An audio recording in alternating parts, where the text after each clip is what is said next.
Hi, I'm Michael Zody. I'm the Scientific Director of Computational Biology at New York Genome Center. I'd like to start by thanking the organizers for giving me the opportunity to speak to you today about our COVID-19 genomic research at NYGC. I'll start with an overview of the Genome Center's COVID-19 research activities. In the early part of 2020, when New York City was the epicenter of the COVID outbreak in the United States, we established the COVID-19 Genomic Research Network with the goal of trying to unify COVID-19 genomic research in the New York tri-state area and provide support from NYGC for genomics-related research for all the New York and New Jersey institutions that were interested in participating in that. Since then, we've hosted a bi-weekly large meeting with presentations and discussions of current research in COVID-19. And we've also been working with our partner institutions to generate genomic data that we hope can enlighten the struggle against treatment or for treatment of COVID-19 and understanding of the spread of the disease and the variability of severity in different patients. As part of our efforts, we've undertaken a wide range of genomic activities, including using our New York State approved clinical lab to do COVID-19 testing. We've also been doing full-length SARS-CoV-2 viral sequencing with a number of our hospital partners in the New York and New Jersey area. And we've been offering low-pass sequencing of COVID-19 patients to do wide-scale imputation as an alternative to microarray-based genotyping for wide association studies of host risk for severe COVID-19 or for COVID-19 infection in general. And our faculty labs in particular have been working on several areas of functional genomics of the SARS-CoV-2 virus and its interaction with host cells and the proteins both on the viral side and the host side that are crucial to that. But the piece of this that I'm going to talk about mostly today is our efforts of whole genome sequencing on severe COVID-19 patients. And so what we've targeted to do is to provide whole genome for severe cases of COVID-19. And so we define this as patients who have severe disease but who are without prior known high risk or prior morbidity that puts them at risk for severe COVID. So we broadly define this as individuals less than 50 years old with no known prior conditions such as diabetes or hypertension or obesity that we know independently predispose people to more severe cases of COVID. And these people wind up in the ICU and or being mechanically ventilated.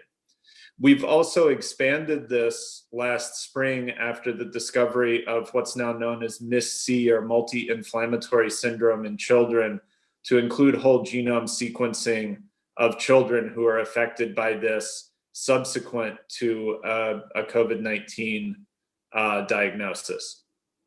And so the reason that we lean on WGS for this is to identify rare variants that wouldn't be found by a chip assay that might be involved in particularly severe cases that we expect that this highly selected population might be enriched for.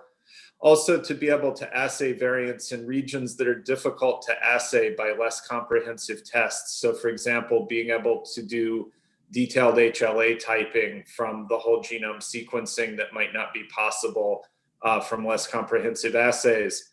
And of course, to be able to look at structural variation that may be playing a role in susceptibility or severity of COVID-19 infection.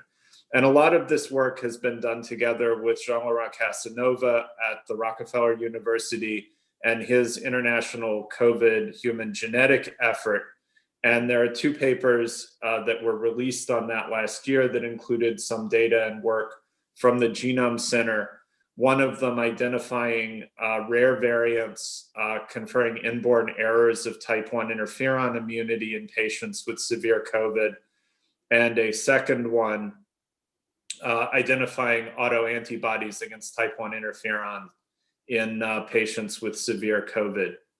And so that's an example of the kind of work that we're doing and what we hope to accomplish with whole genome sequencing. So to get into a little more detail of our work with the COVID-19 Host Genome Structural Variation Consortium, we're hoping to do whole genome sequencing of severe patients who've also been characterized by Bionano by the Host Genome Structural Variation Consortium.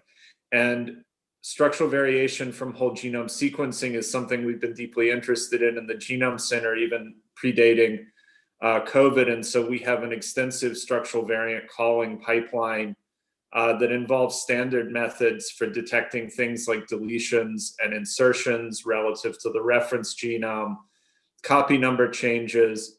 But we also have an ongoing program to develop a novel method that we call Absinthe for detecting large insertions relative to the reference genome using short read sequencing, which has historically been considered to be very challenging to do.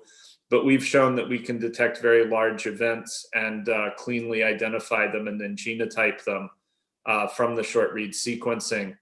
We're also interested in mobile element detection, and we've done a lot of work in looking at microsatellite expansions as well.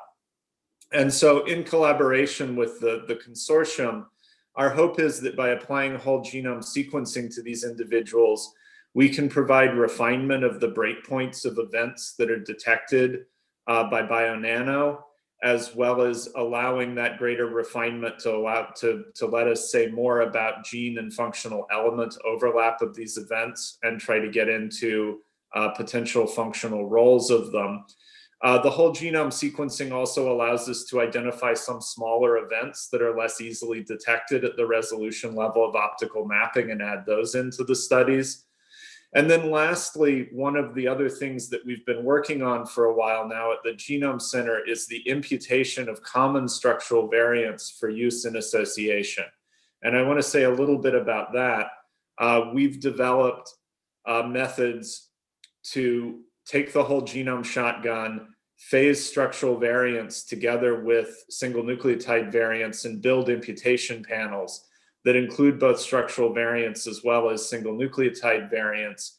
And the idea is that by imputing these into large genotyping studies, we would be able to conduct direct association of structural variants.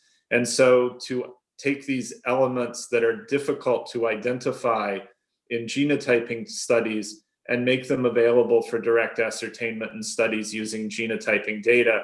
And I'm showing a little bit of data here from some of the work that we've done on 1,000 genomes, building combined structural variant and SNP panels and imputing these, and showing that really the info scores that we get from imputation of structural variants are pretty much equivalent to the ones that we get from single nucleotide variants.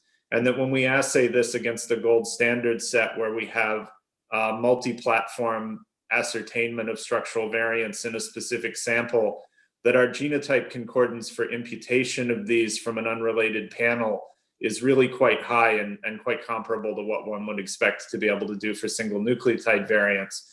So we're also excited about using these techniques to take common variants that are discovered out of the consortium and try to move these into some of the larger genotyping-based studies that have been put together for looking at COVID patients as well.